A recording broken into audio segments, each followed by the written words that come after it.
Magazine दिखाना, किताबों से कोट करना राहुल जी, अखिलेश जी, अभिषेक जी को अलाउड नहीं है, पर ब्लू आइड बॉय को अलाउड है सर, अलाउड है सर। विपक्ष ने जिस तरह से प्रॉब्लम्स क्रिएट किए, जिस तरह से आलोचना नहीं होने दी, जिस तरह से बिल्स पास हुए उसमें भाग नहीं लिया, मुझे लगता है ये देश के लिए अच्छी बात नहीं है। 56 इंच का छोटा बर्तन। यहाँ पे तो चाचा चौधरी ने पेपर लीक कर दिया ना। अमित शाह जी कभी सवालों से दूर नहीं भागते और सदन के अंदर भी बुलडोजर चलाएंगे सर, ऐसा नहीं होता है सर। हम करे भी तो करे क्या, जाए भी तो जाए कहाँ। आधे से ज्यादा बिल तो इस सदन में बिना चर्चे के पास हो जाता है। टीएमसी की बागी और एनसीपीआई की सांसद सायोनी घोष ने इस बार केंद्रीय गृह मंत्री अमित शाह की जमकर तारीफ की है, जो सोशल मीडिया पर वायरल हो रही है। ये वही सायोनी घोष हैं जो थोड़े दिनों पहले सरकार पर, गृह मंत्री पर और प्रधानमंत्री पर हमलावर थी, लेकिन अब अमित शाह के लिए कसीदे पढ़ रही हैं। उन्होंने कहा कि शाह कभी भी जवाब देने से नहीं भागते, विपक्ष सुनने से भाग जाता है। सायोनी घोष का ये बयान फिलहाल सुर्खियों में है और उनके बदले तेवर कई सवाल उठा रहे हैं। कभी जहर उगलने वाली सायोनी घोष आज अमित शाह की जबरा फैन बन गई हैं। 4 महीनों में बदल चुकी हैं सायोनी घोष। बहुत अनप्रोडक्टिव एक सेशन रहा है। मैंने पहले भी कहा है कि सेशन का वक्त बहुत कीमती होता है अपने क्षेत्र के मुद्दों को उठाने के लिए। जिस तरह से इस बार का सेशन चला, विपक्ष ने जिस तरह से प्रॉब्लम्स क्रिएट किए, जिस तरह से आलोचना नहीं होने दी, जिस तरह से बिल्स पास हुए उसमें भाग नहीं लिया, मुझे लगता है ये देश के लिए अच्छी बात नहीं है, सदन के मर्यादा के लिए भी अच्छी बात नहीं है। और अमित शाह जी, जितना मुझे पता है, आदरणीय गृह मंत्री जी, वो अपना जवाब देने के लिए तैयार थे और ये पहली बार नहीं है।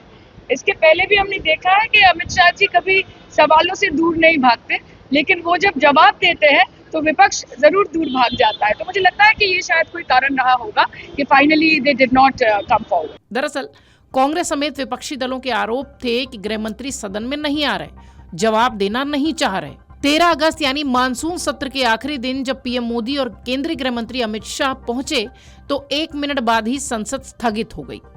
खबरों की माने तो वंदे मातरम के गान के बाद नेता प्रतिपक्ष राहुल गांधी ने छात्रों पर चले पैलेट गन की चर्चा की मांग की, जिस पर हंगामा हुआ और अनिश्चित काल के लिए संसद का ये सत्र स्थगित हो गया। इस पूरे प्रकरण को विपक्ष लगातार उठा रहा था। पूरे सत्र में विपक्ष ने अमित शाह के जवाब की मांग की थी। अब सायोनी घोष विपक्ष को इस तरह से जवाब देती दिखाई पड़ रही हैं। राजनीति में आने के बाद सायोनी घोष बीजेपी और केंद्र सरकार की मुखर आलोचक रही हैं। वो कई मौकों पर बीजेपी नेताओं को और नीतियों को हमेशा सवालों के घेरे में रखती हैं। 28 बार अमेरिका के प्रेसिडेंट ने एक ही मैसेज दिया पूरे दुनिया को कि ट्रंप ने वॉर रुकवा दी पापा, कि ट्रंप ने वॉर रुकवा दी। शर्म करो। होम मिनिस्टर बोल रहे थे ना सर आज कि मानिक शाह जी ने बोला that Bhutto made up Indira Gandhi. पूरा देश बोल रहा है, पूरा विश्व बोल रहा है that Trump made Narendra Modi. यही वजह है कि अब अमित शाह के समर्थन में खुलकर अब वो सामने आ गई हैं, तो ये खास हो गया है। इसके पहले भी हमने देखा है कि अमित शाह जी कभी सवालों से दूर नहीं भागते, लेकिन वो जब जवाब देते हैं तो विपक्ष जरूर दूर भाग जाता है। तो मुझे लगता है कि ये शायद कोई कारण रहा होगा कि finally they did not come forward. 2024 में सांसद बनने से लेकर अप्रैल 2026 तक सायोनी घोष ने पीएम मोदी और बीजेपी की मुखर आलोचना की है, लेकिन पश्चिम बंगाल के चुनाव नतीजे आने के बाद उन्होंने सियासी पाला बदला और बदल गए उनके सुर। टीएमसी में बगावत कर काकोली घोष दस्तिकार के नेतृत्व में सायोनी घोष एनसीपीआई में शामिल हो गईं। मोदी सरकार के समर्थन में उतर गईं। इस तरह से उन्होंने अपना सियासी गियर पूरी तरह से बदल लिया है। अभी तक उनके निशाने पर मोदी सरकार थी और अब विपक्ष उनके टारगेट पर है। सायोनी घोष ने संसद में अपना आखिरी भाषण अप्रैल में दिया था। संसद में दिए गए उनके एक चर्चित भाषण में उन्होंने भारतीय संविधान को अपने लिए भगवत गीता बताया था।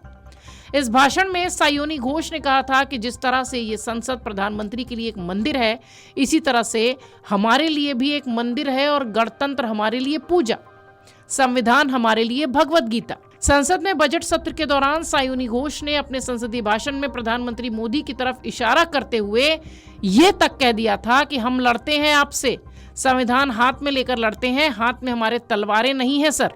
सायोनी ने भारत की विदेश नीति पर भी सवाल उठाया था और बजट सत्र के बाद मानसून सत्र आते आते तक सायोनी घोष के तेवर, जुबान और भाषा सब बदल गई।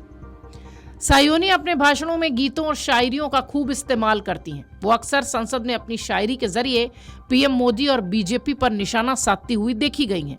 लेकिन अब पाला बदलने के बाद उनके तेवर भी बदले दिख रहे हैं।